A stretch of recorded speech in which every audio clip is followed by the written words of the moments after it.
Welcome to part 4 of our 5-part series on Israeli exchange rate regimes. In the previous episodes, we walked through the crisis of the crawling peg era and the dramatic stabilization of 1985 that broke hyperinflation.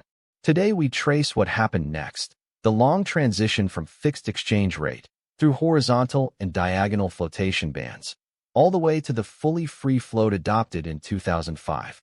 This is the longest and most analytically rich chapter of the series. It contains some of the most elegant ideas in modern international macroeconomics, including the famous Krugman target zone model. After the success of the 1985 stabilization plan, Israel had broken hyperinflation. Annual inflation fell from 445% to 20% within a year, and then continued falling. By 1986, inflation was around 20%. By 1990, it was in the high teens.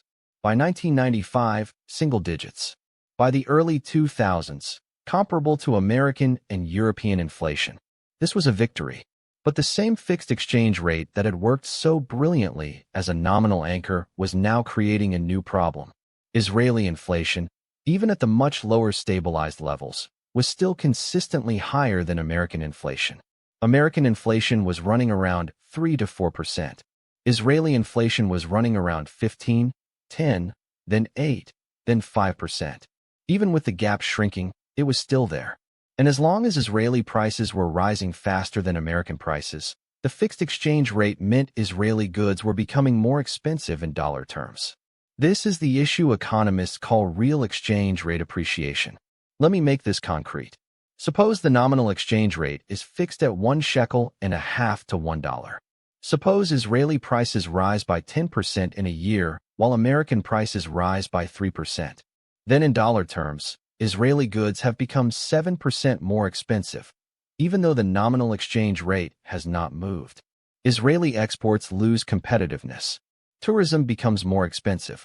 Domestic producers face cheaper imports flooding in. The real exchange rate has appreciated even though the nominal rate is frozen. By 1989, for years into the stabilization, this problem had become acute. The Bank of Israel was facing a familiar dilemma. Devaluing the shekel would relieve the export pressure, but would risk reigniting inflation expectations. Holding the rate would worsen export performance and put the entire stabilization at risk. The solution they chose was an intermediate regime, the horizontal flotation band. The horizontal band, adopted in 1989 and 90, was a corridor within which the exchange rate could move freely. The central bank would defend the edges of the band, the floor and the ceiling, by buying or selling foreign currency. Inside the band, the rate was free to fluctuate based on market forces. The width of the band was initially about 3% above and below the central parity. The advantage was clear. Businesses still had the predictability of knowing the rate would not move dramatically. But the central bank gained some flexibility to let the rate adjust to market pressures. In theory, this was elegant. In practice, it had a fundamental problem. Israeli inflation was still higher than American inflation. The real rate was still appreciating. Within a few months, the exchange rate hit the floor of the band, the strong shekel edge, and the Bank of Israel had to keep selling shekels to defend it. This was the same dynamic as the fixed regime, just in a narrower compass. The horizontal band did not solve the underlying problem. It postponed the problem. This is where the story becomes mathematically beautiful. In 1991, the Bank of Israel, led by then-Governor Michael Bruno and his team, adopted an innovation: the diagonal flotation band. Instead of being horizontal, the entire band would slope upward over time. The center of the band would crawl up at a predetermined rate, typically the difference between Israeli and American expected inflation. 2 diagonal lines, parallel and rising. Inside that diagonal corridor, the exchange rate could move freely. What made the diagonal band so clever was that it solved the real appreciation problem mechanically. If Israeli inflation was 10% and American inflation was 3%, the band would crawl up at 7% per year. This would keep the real exchange rate roughly constant. Israeli exports would remain competitive. Real appreciation would no longer accumulate. And inside the band, the exchange rate would have freedom to move based on day-to-day market conditions. Predictability plus flexibility. in a single elegant device. The diagonal band is mathematically related to the famous Krugman model of target zones, published in 1991, the same year Israel adopted its diagonal band. Paul Krugman, then an academic economist, had been analyzing the dynamics of currencies whose central banks were credibly committed to defending a band. His model showed that when the central bank's commitment is credible, market expectations themselves stabilize the rate within the band. Speculators expect that if the rate approaches the ceiling, the central bank will intervene to push it down, so they don't push it to the ceiling in the first place. The credibility of the commitment substitutes for actual intervention. The band can be stable with very little intervention required. The Israeli diagonal band was, in many ways, a real-world test of the Krugman model. And it worked. From 1991 through the late 90s, the diagonal band provided remarkable stability. The exchange rate moved within the band most of the time. The central bank intervened occasionally, but rarely had to defend the edges aggressively. Inflation continued to fall. Real appreciation was contained. Exports remained competitive. As the years passed, the slope of the diagonal band was reduced. As Israeli inflation converged to international levels, the inflation gap shrank. The slope of the band could be flattened. By the late 1990s, the slope was approaching zero. The diagonal band was becoming a quasi-fixed band again. But by then, the Israeli economy had matured. Inflation expectations were well anchored. The financial sector was deeper. Capital markets were more developed. The need for an exchange rate anchor had diminished. In 2005, the Bank of Israel formally abandoned the band system altogether.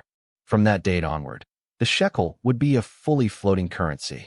The central bank would no longer commit to any specific exchange rate or any specific band. The market would determine the rate, and the central bank would focus on its inflation targeting mandate, keeping inflation within a target range of 1 to 3% per year. The exchange rate became the result of monetary policy, not its instrument.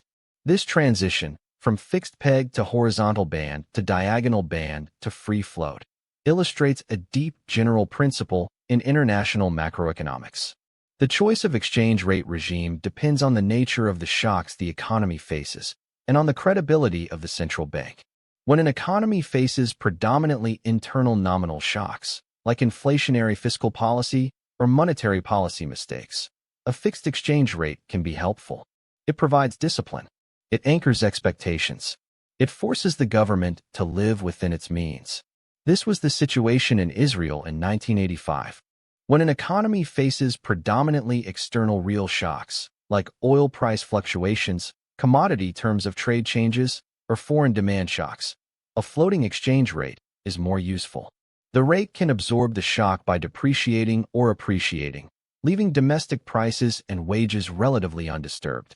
This is the situation Israel faces today, an open economy heavily exposed to global tech cycles, oil prices, and foreign demand for Israeli high-tech exports.